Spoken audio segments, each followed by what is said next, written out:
السلام علیکم معزز سامعین، میں ہوں شمائلہ قمر اور آج آپ کی خدمت میں روشنی انسٹیٹیوٹ کے توسط سے ایک نئے ٹاپک کے ساتھ حاضر ہوں۔ اس سے قبل ویڈیوز میں ہم چند ازمز کے بارے میں جان چکے ہیں۔ آج کی اس ویڈیو میں ہم ایک نئے ازم کے بارے میں جانیں گے جس کا نام ہے استشراق یعنی اورینٹلزم۔ استشراق کی تعریف یہ ہے کہ اہل مغرب کا مشرقی اسلامی دنیا کی تہذیب، مذاہب، ادب، لغت، تاریخ، ثقافت اور عادات و اطوار کی تعلیم حاصل کرنا۔ جو لوگ استشراق کا کام کرتے ہیں انہیں مستشرق کہا جاتا ہے۔ مستشرق وہ مغربی دانشور ہیں جو مذہبی تعصب کی بنا پر مشرقی علوم خصوصاً اسلامی لٹریچر کا مطالعہ کرتے ہیں تاکہ اسلام کی روح کو متاثر کیا جائے اور اس کی شکل و صورت کو بگاڑ کر اس کی عظمتوں کو داغدار کیا جائے۔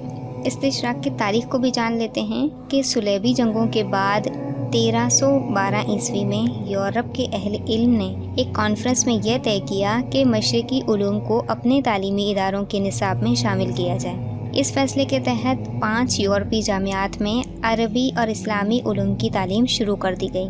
15ویں اور 16ویں عیسوی میں استشراق کا دائرہ کار تمام یورپ میں پھیل گیا۔ 17ویں صدی عیسوی میں شاہ فرانس لوئی چہاردہم نے مستشرقین سے عربی کتب کے تراجم کرائے اور عربوں کی تاریخ پر نئی کتابیں لکھوائیں جن میں عرب قومیت پرستی کی حوصلہ افزائی کی گئی۔ اس دور کے بعض مستشرقین نے سابقہ مستشرقین کے کام پر تنقید بھی کی اور اسلام پر ان کے بعض شبہات کو کمزور قرار دیا، مگر اس کے ساتھ ساتھ انہوں نے خود اسلام پر کچھ نئے اعتراضات جڑ دیے۔ انہوں نے تاریخ اسلام کی جگہ تاریخ عرب کو متعارف کرایا، غیر عربوں خصوصاً ترکوں کی کردار کشی کی، استعمار کے خلاف لڑنے والے مجاہد قائدین کی تحقیر کی، احادیث اور روات حدیث پر حملے کیے، عالم اسلام کے مختلف فرقوں کے درمیان پائی جانے والی منافرت کو تیز تر کیا۔ اس کے علاوہ ہزاروں اسلامی کتب کو یورپ کی تمام مشہور زبانوں میں منتقل کیا گیا۔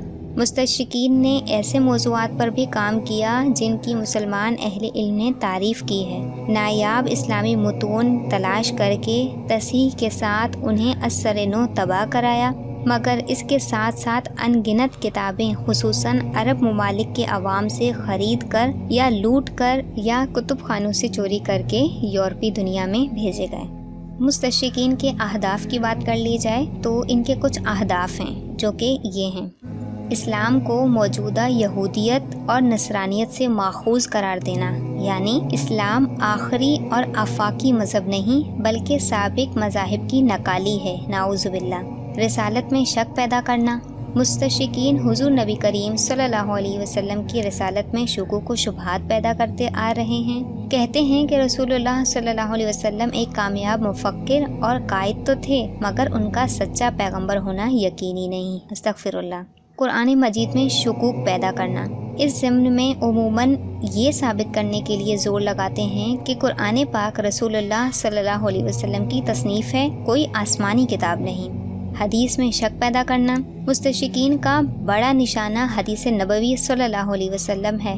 اس بارے میں ان کے پاس کچھ گنے چنے اعتراضات ہیں جن کے جوابات علماء اسلام دے چکے ہیں۔ من گھڑت اور ضعیف روایات کو پھیلانا، مستشرقین ایک طرف تو حدیث کے مستند ماخذ کو نشانہ بناتے ہیں، دوسری طرف وہ ضعیف موضوع روایات کو اپنی تحقیقات میں دلائل کے طور پر استعمال کر کے ان کی اشاعت کرتے ہیں۔ فقہ اسلامی پر طعن کرنا، فقہ اسلامی کو رومن لا سے ماخوذ قرار دینا، عربی کی فصاحت پر اعتراضات، اس سے ان کا مقصد قرآن کی فصاحت اور بلاغت پر اعتراض کرنا ہے۔ غیر مسلموں کی زبانوں کی حوصلہ افزائی کرنا، پاک و ہند سمیت اکثر اسلامی دنیا میں انگریزی کو فروغ دیا جاتا رہا ہے جس کی وجہ سے عالم اسلام کی مقامی زبانیں شدید خطرے سے دوچار ہیں۔ مغربی دنیا کی عظمت ثابت کرنا، مستشرقین کی کتب پڑھ کر ایک عام مسلمان یہ محسوس کرتا ہے کہ وہ جانوروں کے درمیان آباد ہے اور انسان صرف یورپ میں پائے جاتے ہیں۔ مسلمانوں کو ترغیب دی جاتی ہے کہ وہ دیندار اور دینداروں سے دور رہ کر مغرب کی اندھا دھند نقالی میں اپنی عزت سمجھیں۔ مسلمانوں کو کمزور اور جاہل قرار دینا، اکثر مستشرقین مسلمانوں سے ہمدردی کا پیرایا اختیار کر کے ان میں جان بوجھ کر مایوسی پھیلاتے ہیں۔ یہ لٹریچر پڑھ کر ایک عام مسلمان یہ سمجھنے لگتا ہے اسلام کی دنیا میں کوئی حیثیت نہیں ہے اور مسلمان بحیثیت قوم ناقابل اصلاح ہیں۔ جہاد کی غلط تعویلات بیان کرنا۔ مغرب کو ہمیشہ مسلمانوں کے جذبہ جہاد سے خوف لاحق رہا ہے، اس لیے مستشرقین مسلمانوں کو جہاد سے دور رکھنے کے لیے طرح طرح کی تعویلات سکھاتے ہیں۔ مستشرقین کے موضوعات۔ مستشرقین اپنی تصانیف، مقالوں اور تقریروں میں عموماً ان موضوعات کو زیر بحث لاتے ہیں: ذات باری تعالیٰ، صفات باری تعالیٰ، رسالت محمدیہ صلی اللہ علیہ وسلم، سیرت رسول صلی اللہ علیہ وسلم، قرآن مجید، مجموعہ احادیث، فقہ اسلامی، عربی، تاریخ اسلام، مسلمانوں کے فرقے، اسلامی سلطنتیں، اسلامی تحریکیں وغیرہ۔